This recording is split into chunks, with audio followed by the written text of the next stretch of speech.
C'est toujours un grand plaisir pour nous de vous retrouver sur New World Économie et encore une fois merci pour votre fidélité renouvelée. Cette affaire taraude l'esprit de plusieurs. Quand on parle aujourd'hui de Roseland, beaucoup de personnes se posent la question de savoir comment se fait-il que la fille de pasteur, une fille que tout le monde qualifie donc de pieuse, les C-Step se retrouvent donc sur les réseaux sociaux. Ces nuits, comment est-ce qu'on peut vraiment l'expliquer entre religion et sexualité? Nous nous questionnons et ce sujet intéresse beaucoup de personnes et fait couler beaucoup de salive. Nous en parlons sur ce plateau avec nos chroniqueurs de jour. J'ai nommé donc sur ce plateau Pélagie. Un grand plaisir pour nous de te retrouver encore aujourd'hui. Pélagie, ça va? Ça va très bien, Coco. Bonsoir. Bonsoir à toi également. Très raffiné, hein? Merci. Super. Nous ferons cette émission également avec Joseph. Joseph, un plaisir pour nous de te retrouver aujourd'hui en Pagne. Très, très, très ravissant sur le plateau. Ça va? Oui, ça va aussi. Coco, ça va? Ça va. Alors, je suis en Pagne parce que nous sommes dans une semaine extraordinaire pour le Togo. Parce que c'est... Nos 65 ans. Nos 65 ans. Donc, j'ai décidé aujourd'hui d'être en Pagne pour faire honneur à la culture togolaise. Les aïeux qui ont lutté. Voilà, la tradition togolaise. Donc, on va dire vive le Togo, vive la jeunesse togolaise. Vive le Togo et vive la jeunesse togolaise. Et quand on parle de la jeunesse togolaise, il faut également compter sur Eli Ayoussou, inspecteur donc de son état, que nous retrouvons dans cette émission aujourd'hui. Eli, comment tu vas? Je vais super bien, maestro, et vous? Je me porte aussi bien. Ah, Dieu merci alors. Alors, avant d'attaquer donc le sujet du jour, Pélagie nous a promis à chaque fois qu'elle est sur ce plateau à partager avec nous des informations palpitantes. Et aujourd'hui, nous allons à la découverte d'une jeune fille togolaise, guerrière. Elle apporte beaucoup de plus, beaucoup de choses, un plus sur les jeunes qui sont beaucoup plus connectés sur les réseaux sociaux. Il s'agit de qui déjà, Pélagie? Alors, tu l'as dit, il s'agit d'une guerrière, il s'agit d'une icône vivante sur la terre de nos aïeux, bientôt 27 avril. Aujourd'hui, nous allons parler de Valentine Taou, ou sinon de Kabrenaka, comme elle se surnomme sur les réseaux sociaux. C'est une fille assez particulière, on va dire, parce qu'on a l'habitude de voir sur les réseaux sociaux des jeunes filles qui font quoi? Des trends, et puis c'est bon, elles s'arrêtent là et ont des abonnés. Mais Valentine, elle a su gagner des abonnés de qualité. Des abonnés qui ne sont pas là pour voir son beau visage, non. Des abonnés qui ne sont pas là pour voir ce qu'elle a à montrer comme physique, non. Mais qui sont là parce que elle a su se spécialiser. Aujourd'hui, Valentine, elle est cadre supérieur en développement local et participatif. Et elle a fait le NFS. Elle est sur TikTok depuis plus de 3 ans déjà et est reconnue pour sa sensibilité à la protection de l'environnement. Elle est aussi dans la promotion de l'agriculture, de tout ce qui est local, des événements culturels, quand il y a événements culturels, événements qui parlent du Togo, événements qui parlent de la terre de nos aïeux. Valentine, elle est toujours là et elle porte la voix de ces événements-là haut. Elle est aussi entrepreneur, on va dire, et elle aide, quand je dis entrepreneur, c'est en cela son entreprise, de parler des autres, de faire connaître les autres dans leur activité. Et aujourd'hui, je ne pense pas qu'il y ait un entrepreneur togolais qui ne connaisse pas Valentine Taou parce qu'elle est là. Qu'on l'ait appelée ou non, elle est là pour porter la voix de ces entreprises-là, de ces entrepreneurs-là qui essaient, bien que mal, de sortir de la tête de l'eau. Elle est désormais, elle travaille au ministère du développement à la base, en fonction publique. C'est à applaudir parce que voilà, c'est quelqu'un qui s'est battu pour. Et aujourd'hui, Valentine est une digne fille de notre terroir. Elle parle quoi? Lévé, Kabyé et puis Lamba. Et pour une fille qui est de pagoudage et qui doit aussi s'exprimer, je me dis parler lévé, sensibiliser en lévé, parce qu'elle ne fait pas que la promotion de tout ce qui est agriculture, non. Valentine, quand il y a un problème qui est dans notre société, elle se lève tout simplement, elle en parle, elle essaie de sensibiliser tout le monde, et que ce soit en français, en kabyé, en aoudem et même en évé, Valentine, elle le fait super bien. Et aujourd'hui, à travers cette émission, Valentine, nous te faisons un petit coucou et félicitations à toi pour tout ce que tu fais pour la population togolaise. Alors en tout cas, il faut encore une fois ovationner Valentine pour ses efforts. Alors le but de cette émission également, c'est de mettre mettre en lumière la jeunesse togolaise, la jeunesse africaine beaucoup plus, ceux qui, de par leurs activités quotidiennes, contribuent au développement de notre pays, le Togo. Et puis là, j'ai un grand plaisir pour nous d'avoir appris sur notre chère sœur Valentine aujourd'hui, et j'espère que dans les émissions prochaines, on va découvrir d'autres visages, d'autres héroïnes également. Voilà, qui sont des héroïnes de notre terre. Ouais. Super. Alors, nous revenons donc dans le débat du jour. Joseph, Oui. Élie, Pélagie, j'avoue que lorsque j'ai eu écho de cette histoire sur les réseaux sociaux, ça m'a vraiment brisé le cœur au point de voir mon sang couler à l'intérieur de moi-même, parce que ça provoque une sorte de controverse lorsqu'on réalise que Rosalind, notre sœur en question, elle est fille de pasteur dans un premier temps, fille de pasteur. Et quand on parle de fille de pasteur, on parle de la religion, on parle de la piété, on parle de la sainteté, de la sanctification, tout ce qui va avec. Ouais. Et elle est déjà dans une relation. Et il est très important de rappeler ça à nos téléspectateurs, peut-être qui n'ont pas encore, qui n'ont pas eu vent de cette information, en relation avec déjà son homme. Oui. Et que 1 an, 2 ans, 3 ans, ils se sont promis fidélité et tout, peut-être jusqu'au mariage, ça c'était avant d'aller au sexe. Et patatras, un jour, on va dire dans les 2 semaines ou 1 semaine, il y a de cela, où son fiancé, tombe sur son téléphone, et dans son téléphone, on découvre quoi? Des nudes, pas seulement des nudes, mais un temps exceptionnel, on va le dire ainsi, où elle essaie quand même de pratiquer le sexe avec un autre homme. Et déjà pour toi, est-ce un crime? Est-ce qu'on va dire que c'est beaucoup plus même qu'un crime, à ton avis, l'acte qu'elle a posé? J'aimerais savoir l'acte que Rosalind a posé. Oui, nous parlons de l'acte nous ne parlons pas encore de son fiancé qui a envoyé ses nudes sur les réseaux sociaux. Je veux d'abord m'attaquer à Rosalind. Le fait qu'elle s'est permis en fait de développer une autre relation et de se donner à un autre homme, alors que la personne qui est dans l'église, elle a refusé d'aller peut-être au sexe avec cette personne, disant en réalité qu'elle est en train de pratiquer la piété avec cette personne. Comment tu comprends ça finalement? Bon, moi je me dis, en tant qu'être humain, on doit essayer de comprendre les gens. Et pourquoi est-ce qu'elle a fait ça? Pourquoi est-ce qu'elle n'a pas voulu, en tout cas, aller au sexe avec son petit ami, connu de tous, au lieu de rester là, à faire des vidéos? Mais pourquoi déjà filmer ce que l'on fait, et quand on sait que ce n'est pas bien, on filme? C'est une question que je me pose, et que je pense aussi que les téléspectateurs aussi se posent.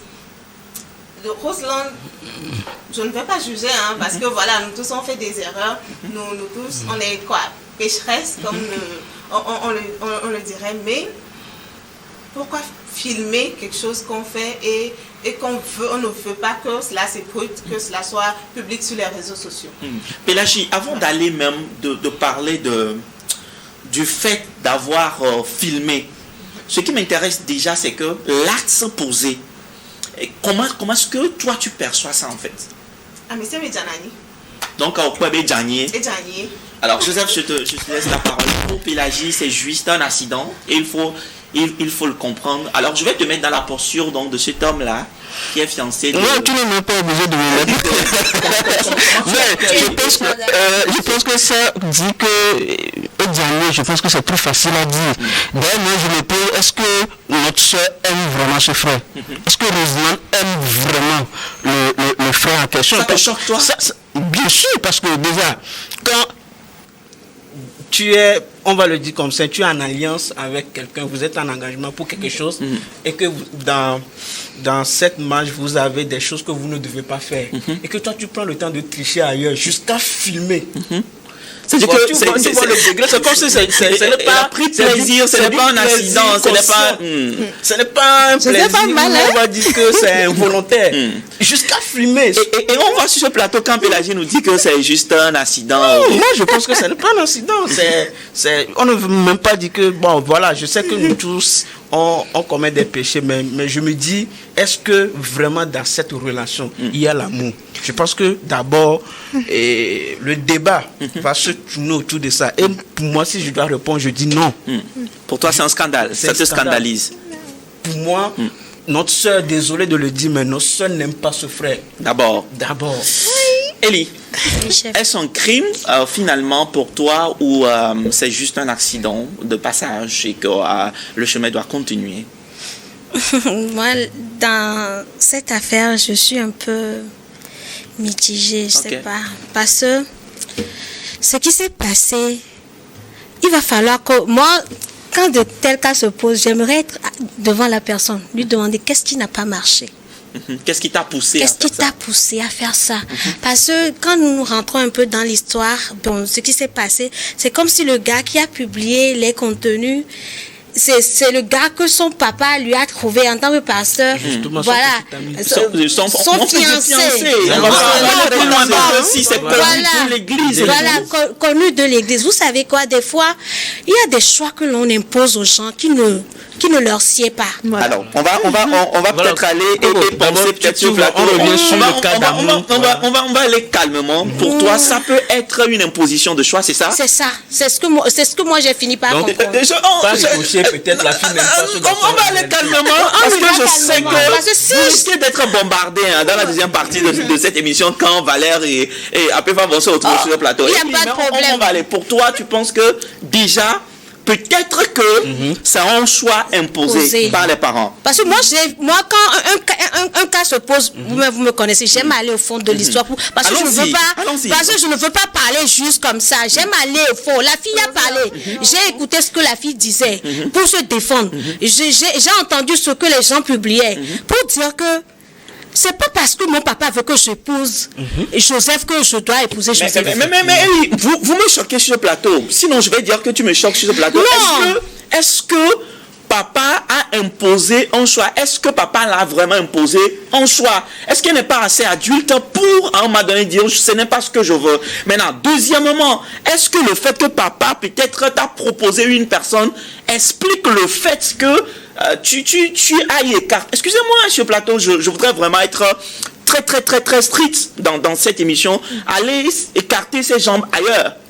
Vous savez quoi, maestro? Moi, je dis toujours, et un pasteur l'a aussi dit, on est exposé au péché aux différents degrés. Le péché auquel une belle fille est exposée est différent du péché auquel, bon, je ne peux pas dire personne n'est vilain, même moi, belle est exposée. Pourquoi je dis cela? La fille, elle chante à l'église, elle chante, elle donne des enseignements. Vous savez ce qui se passe dans de tels cas? Non, les gens qui occupent de telles positions à l'église, mais il faut vraiment être fort mentalement, sinon, moins de choses, tu dérailles. On ne sait pas ce qui s'est passé à ce moment. C'est son temps de faiblesse, et puis quelqu'un a su profiter de ça. Je ne sais pas, hein. Mais maestro, moi je ne l'accuse pas. Tu ne l'accuses pas? Je ne l'accuse pas. Franchement, moi je ne l'accuse pas. Étant une femme, moi, c'est pas que moi, je me suis jamais adonnée à de telles pratiques. Mais quand je rentre au fond de l'histoire, je vois un peu ce qui s'est passé. Je ne l'accuse pas. Elie, si tu dis sur ce plateau que tu ne l'accuses pas, est-ce que tu te mets un peu dans la peau de ce jeune garçon qui, en réalité, est rentré dans une relation se disant que Améaïm les gardé. Et pour ça, je suis prêt à me sacrifier. Peut-être que des fois, ce n'est pas comme si lui, il n'a pas peut-être des envies sexuelles, mais c'est préservé, c'est gardé. Et qu'un jour, tu t'en rends compte que cette personne pour qui tu te tues, peut-être que tu as des ouvertures ailleurs, tu as refusé de se donner, et que tu nous dis sur ce plateau que tu ne l'accuses pas. Est-ce que ça ne choque pas? Ça peut choquer. Vous savez quoi? Quand on est en relation, quand ça se passe, quand le courant se passe ou pas, il faudrait qu'on ait un temps de conversation pour être clair au fait. Parce que ça n'allait pas.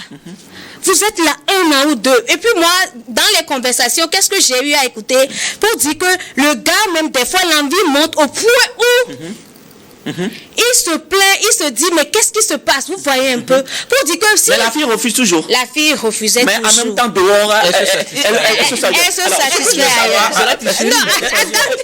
Est-ce que, Joseph, est-ce que tu comprends réellement? Est-ce que tu es d'accord avec la position de Elie sur le plateau? Si on me demande de comprendre l'humain, d'accord. Mais si on prend les faits, Non, si nous voulons être objectifs dans nos propos, sans écarter la vie d'humain, je ne peux pas être d'accord avec Elie. Parce que, comme tu l'as si bien exposé le tableau, nous, on s'est dit quelque chose, on est d'accord sur quelque chose, on veut faire une marche ensemble. Moi, je respecte. Parfois, j'ai des envies, tu refuses. Oh, alors que toi, tu te satisfais ailleurs et de façon gigantesque. C'est quand même aller jusqu'à Et tu te permets quand même le vilain plaisir de filmer ça. Qu'est-ce que ce jeune homme-là Aussi ne peut-être. faisait pas quelque chose à Mais jusqu'à la preuve du contraire, on n'a pas quand même de preuves. Je vais laisser la parole à Pélagie. Oui, moi je suis d'accord avec Elie dans le sens où... Non, vous êtes en train de faire... Mais est-ce que Non, même pas. On est en train de faire quelque chose. dire ça, ce n'est pas... Est-ce que dire ça... Est-ce que vous mettez un peu à la place de cet homme? De l'homme... De son fiancé. Comme il a dit, qu'est-ce qui prouve que lui aussi ne le fait pas? Non, mais maintenant, admettons qu'il ne l'a jamais fait. Disons-nous la vérité sur ce plateau. Oui. Admettons que jusqu'à la preuve du contraire, c'est la femme on est devant un fait, ou c'est ces nuits qui sont sur les réseaux. La réalité nous dit que c'est elle qui le fait. Admettons que le monsieur autre est resté vraiment, comment on peut dire ça, resté fidèle jusqu'à ce jour. Est-ce que dire ça, est-ce que quelque part, ce n'est pas encourager l'acte que cette jeune fille-là a posé? Non, en aucun cas, on encourage, mais comme je l'ai dit, il y a des moments où, peu importe notre degré de foi, peu importe comment on a envie de servir Dieu, peu importe comment on a envie de rester fidèle, il y a des moments où on faillit toujours. Donc, pour ce moment de faiblesse-là, je ne pense pas que ce monsieur-là a le droit, sinon, de publier une vidéo qui ne lui appartient pas. La femme me fait mal. La femme me fait trop mal. Pour toi, le problème, c'est qu'on l'a exposé. Oui, on l'a exposé. Donc, l'acte qu'elle a posé ne te fait pas autant mal que ça. C'est sa vie, en fait. C'est sa vie. Coco, tu vois, c'est ce qui est dommage. Tu vois, avec les femmes, tu vois, tout ce que nous sommes en train de dire, elles cherchent là où l'homme a fauté. Non, c'est pas ça. On va pas dire que la fille a fait, qui a amené l'homme aussi à commettre l'acte. Non, ça, c'est pas bon. C'est pas bon. En fait, non, attendez. Vas-y, je vais terminer puis vous. Il faut terminer. Ce que vous êtes en train de faire, c'est de la solidarité féminine. Et ça Non, n'est pas même bon. pas. Quand quelque chose qui n'est pas bon, il faut dénoncer ça. Parce que si c'était un homme qui avait fait ça à une femme, tu vas voir, les femmes là vont discuter toutes les... C'est un homme qui a fait même, c'est pourquoi on parle. Non, si c'est que l'homme qui avait trompé la femme, les femmes vont crier sur tous les toits. Vous faites ça tous les jours. Voilà, donc moi, je ne suis pas d'accord avec la fille. Tu es en quelque chose avec un gars qui est ta fiancée. Tu l'aimes, ton fiancé, tu l'aimes ou bien tu l'aimes pas, il faut respecter l'accord. C'est tout. Alors, il faut respecter l'accord et c'est tout. Alors, Elie, je reviens à toi. Est-ce que quelque part, on va pas dire que on peut se permettre de dire sur ce plateau que si elle est allée jusque-là, c'est à cause peut-être des règles, des principes, elle veut plaire à l'église, elle veut plaire à ses parents, mais en tant que fille, d'abord de Dieu, comme le dirait quelqu'un, en tant que religieuse, quel est le message qu'elle est en train de transmettre et quel est le message également que vous transmettez tous les deux sur ce plateau, si éventuellement vous pouvez comprendre l'acte qu'elle est en train de poser au point de dire en réalité que vous la comprenez. Maestro. Elie, je sais que tu es constamment à l'église et tu es dans le groupe musical. Ils me connaissent. Moi, je dis toujours la vérité. Tel que ça sort, c'est dans mon cœur là. Moi, je dis tout ce qui... Bon, nous, tout ce qui... Comment je vais parler de français? Mais c'est le Kevin Achotia, n'est pas taré. On a toujours un linge sale quelque part. Voilà. Vous savez quoi? C'est parce que ce n'est pas divulgué. Mais quel est le sens alors de la relation? Quel est le sens de se mettre à deux? Quel est le sens de cette relation? Les gens sont dans l'église. Ils se sont promis fidélité et tout. Mais ce qui se passe, désolé les religieux, mais que coronavirus, quand lors de la Covid, où on a fermé les églises, si vous savez le nombre d'avortements qui a eu lieu, parce que moi je suis responsable, je n'ai pas les chiffres, désolé, mais moi je suis responsable des jeunes, bon, d'une part responsable des jeunes, je cause avec les, juste parce que on s'est dit qu'on va se marier et on a fermé les églises, et voilà qu'on est ensemble, et bon, on se voit de temps en temps, et bon, il y a grossesse, les gens juste pour ne pas être blâmés, sont obligés d'avorter. Vous voyez un peu, cette fille-là aujourd'hui, on ne sait pas ce qu'elle vit dans cette relation-là, où on lui a dit que c'est ton homme, elle est là-bas. On ne sait pas ce qu'elle traverse, elle est avec le gars. Mais ce qui n'a pas envie du sexe en tant que jeune, qui n'a pas envie, on en a tous envie. Mais le reste, le fait de dire on s'est promis chasteté, Dieu merci, si quelqu'un réussit à le faire, moi je lui dis bravo. C'est pas tout le monde qui arrive à le faire, et c'est ça notre lutte de tous les jours. Donc moi le mal dans tout ça, c'est qu'on l'a filmé.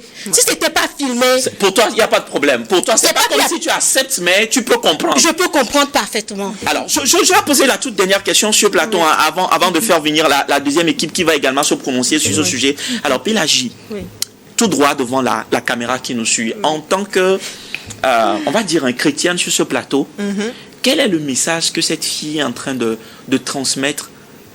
Tout simplement qu'elle est humaine. Il ne faut pas dire les choses comme ça, Pélagie. Qu'elle est humaine, c'est ça? Oui, qu'elle est humaine, qu'elle a aussi droit à l'erreur, comme tous. Nous tous, on a droit à l'erreur, donc voilà. Pour moi, elle a failli, et puis c'est bon, quoi. Elle a failli. Si le monsieur tu veut reconnais qu'elle a pardonner, failli, mais c'est bon. Oui, elle a failli. Ce n'est pas ce n'est pas facile dans une relation de dire que elle a failli. Donc si le monsieur veut pardonner, il n'a pas pardonné. Mais s'il ne peut pas pardonner, il n'a qu'à passer. Mais est-ce qu'en le disant ainsi, ce n'est pas comme si tu ne ressens pas en réalité la douleur que peut ressentir ce fiancé-là qui s'est vraiment engagé, ou même si c'est le contraire, une fille vraiment qui s'est mise dans une relation. Le gars ne l'aimait pas. Le gars ne l'aimait pas, selon toi. Franchement, il n'y a pas de l'amour. Non, il n'y a pas d'amour. Donc, comment dire, tu vas me dire sur le plateau que l'homme autre aimait cette fille-là pour poser un tel acte. Tu vas me dire que la fille-là aimait ce garçon avant de pouvoir poser un acte. Elle aussi ne l'aimait pas. C'était réciproque. Moi, je crois que l'homme aimait. Non, il ne l'aimait pas. C'est le coup de la douleur qu'il a fait. C'est la frustration qui l'a amené à poser. Ça fait mal. Ça fait mal quand tu es en accord avec quelqu'un, que tu te rends compte que cette personne a triché. Ça fait mal. Ça fait mal. Alors, malheureusement, c'est sur ces mots. Malheureusement, le temps est après nous. Élie, pour toi, le gars ne l'aime pas. Et Joseph, pour toi, tu penses qu'il l'aime, mais c'est la douleur qui l'a amené à exploser. C'est l'orgueil. Je pense que c'est de l'orgueil. Alors, c'est sur que nous mettons fin à la toute première partie de cette émission. On revient dans la deuxième partie, malheureusement, avec nos autres jeunes pour continuer vraiment par débattre de ce sujet qui intéresse. Et si vous nous suivez en direct, nous allons peut-être laisser un numéro à la fin. Vous pouvez également nous faire part de vos idées, de vos conseils, ou encore, si vous nous suivez également sur les réseaux sociaux, notamment sur TikTok et autres, vous pouvez également laisser vos commentaires. Nous revenons dans la deuxième partie de cette émission à tout à l'heure.